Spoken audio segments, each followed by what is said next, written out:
Дұрыс айтасың, Әлихан. Бізде кірпіге алманың не үшін қажеттігін зерттейтін боламыз. Әлихан, айта қойшы, ол үшін бізге нелер қажет? Ол үшін бізге алма, сосын бізге ас ортасы Дұрыс. Әлихан, мен қосымша айта кетейін. Біздер зерттеу әрекетімізді жасамас бұрын бізге көзіміздің қауіпсіздігі үшін не қажет? Көзілдірік қажет екен. Ендеше көзілдірігімізді киейік.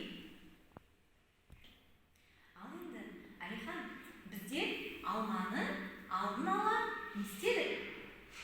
Алманың шырынын дайындадық, солай ма? Шырынын дайындадық.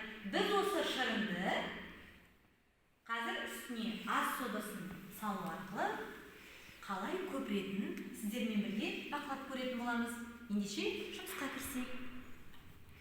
Ендеше мен мына пипетка арқылы алманың шырынын құйып алатын боламын.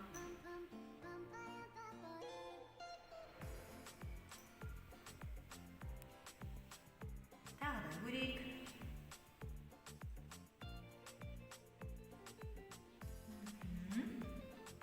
Енді біздер алманың шырынын алдық. Келесі ас содасын шырынның үстіне саламыз. Көріңіздер, қандай өзгеріс болатынын бақылап көріңіздер.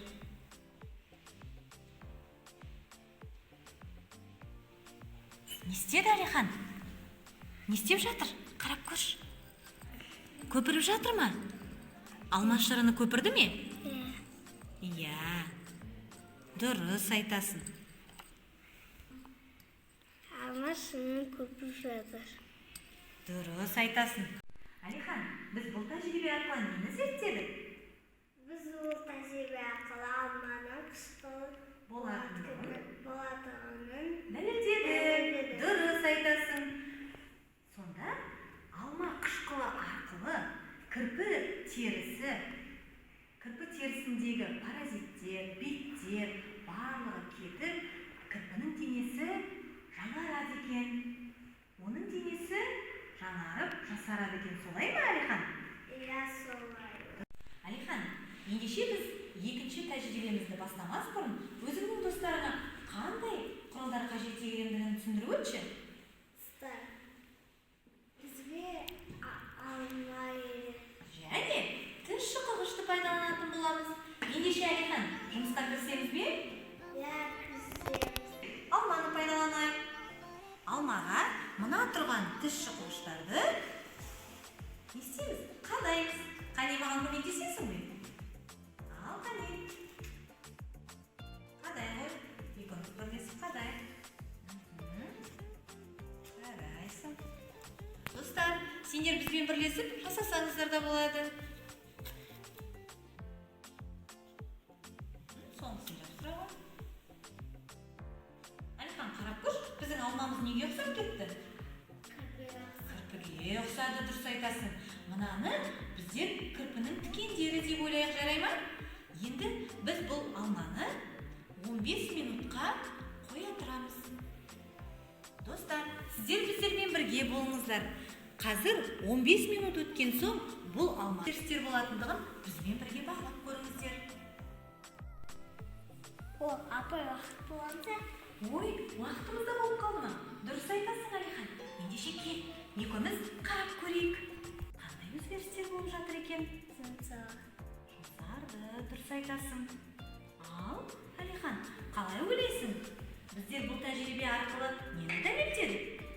Ол тәжірибе арқылы кірпінің инелері жұмсарды. Дұрыс айтасың.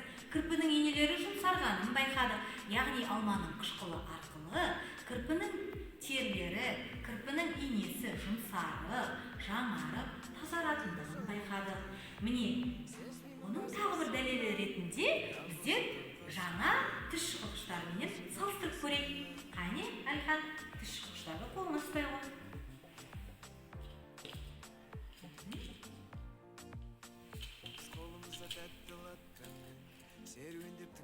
Ал, қане, екеуміз салыстырып көрейік.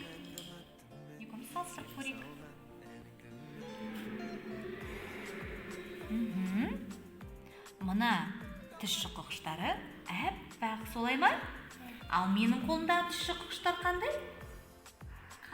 Дымқыл болды. Яғни бұл тұщы қышқыштың бойына алманың қышқылы сіңді деген сөз.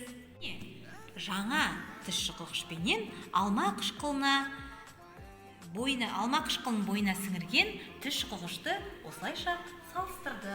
Және айырмашылығы олар дымқыл болып келеді екен. Достар, сендер де бұл тәжірибені жасап көр.